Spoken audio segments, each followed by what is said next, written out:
Tama, talagang ang nakikita ninyo lahat maganda, syempre sa harap ng camera. Pero marami po sa ating lahat, kasama po kami doon, ang mayroon ding mga hugot at mga struggle na magandang pag-usapan yung pinagdaanan mo, Alex. Ano? Marami sa atin nababalisa, lalo na at a certain age, kung minsan maaga, 20s pa lang, 30s, 40s, 50s, nagkakaroon pagkabalisa, nervyos na hindi mo malaman saan ang gagaling, panic attack na pala ang tawag doon. Nangyari din ito sa'yo. So ang tanong, nasira ba talaga ang ulo minsan ni Alex Calleja? Ano ba? Pinasok ka ba sa Mandaluyong? Hindi naman. Hindi naman. Nung nakatira ako sa in-laws ko, maganda yung buhay ko eh. Pero, ang hindi ko alam, kasi mayaman nga sila eh. Natutulog ako sa amin sa bahay namin dati sa tabi ng balkonahe.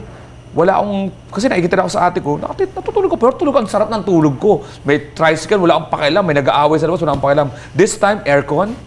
Dating bahay ni Fabian Ber. Wow. Ang kwarto namin, aircon. Pero deep inside pala, may nangyayari sa utak ko, na guilt. And, kasi yung pamilya mo, mahirap pa rin. Kasi isa sa mga nakita kong namin, pag napupunta doon ng mga kapatid ko, in-laws ko, dahil mayaman sila, gated, hindi sila nakakapasok. Ako lumalabas doon sa gate. Pag nagbibigay ako ng pera sa kanila, kasi ako yung nagtatrabaho may trabaho ako noon teacher ako noon, nagbibigay ako ng pera.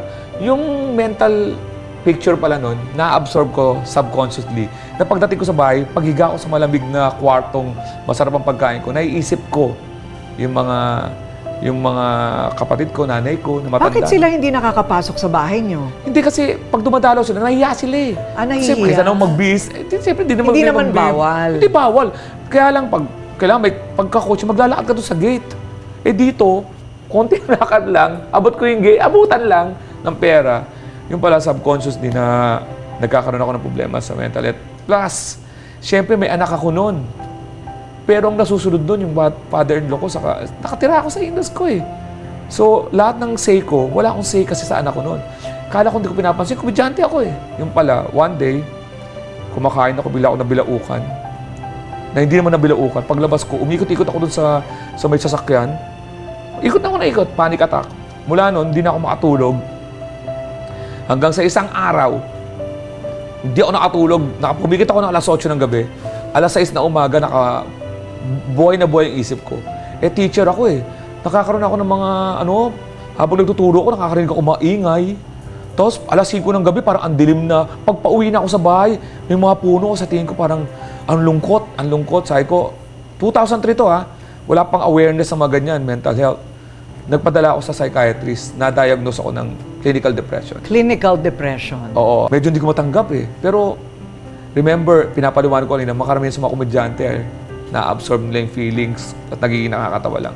Yung mga kinukwento ko, naging joke na yun, pero ito yung original na source nun. Na, mayaman ng pamilya, tatay ko, father-in-law ko, general, 2003, umuulit ang mental health. 2005, umatake na naman siya. Balik ako sa 6 months. 2008, umatake na naman siya. Anong trigger? Nung pinanganak yung bunso ko, na-trigger ako kasi sabi ko, bata to, parang na-trigger ako sa future. Mga ganon. Gumamot. Pero matagal ako, nung pumasok ako sa show business, matagal akong, 2019 ang huli kong atake.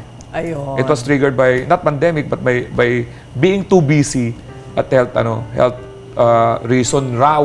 Oo. Kaya panic attack. Pero, feeling mo may sakit ka sa sobrang... Parang ganon na nangyari. Pero, ironically, nung pandemic, wala akong atake.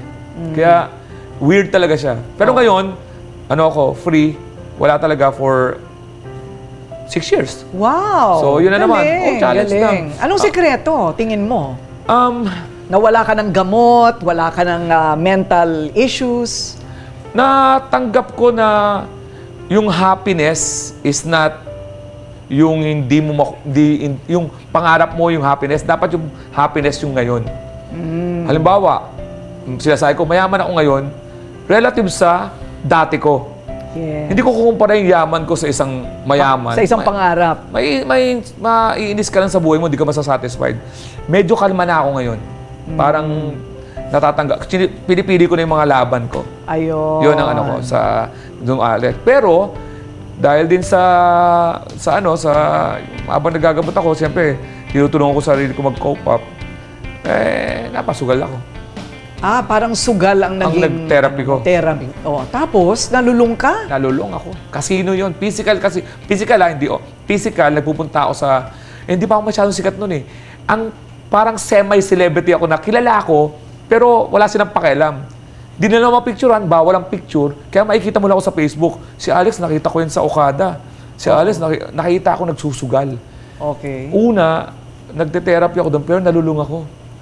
Hanggang 2019, milyon ang napatalo ko. Accumulated. Pero hanggang isang araw, na-realize ko nga yung huling atake ko sa clinical depression. Ang natamaan nun, health ko, kasi nagpupuyat ako sa sugal. Puyat ako, tapos umagang kay ganda head writer ako. Wow. Mula, nagsushooting ako ng Papapogi, pelikula ng Regal Films, nagmamadali ako matapos kasi gusto ko magsugal. Wow. Tapos, pagkatapos ng sugal, alas 4, takbo ko sa ABS-CBN, nakaganyan ako sa umagang kay ganda. Minsan, dahil nga sabi ko ang karir ko, head writer, pinaghuhusa ko, nakakatulog ako. Minsan, naghuhusa ko sa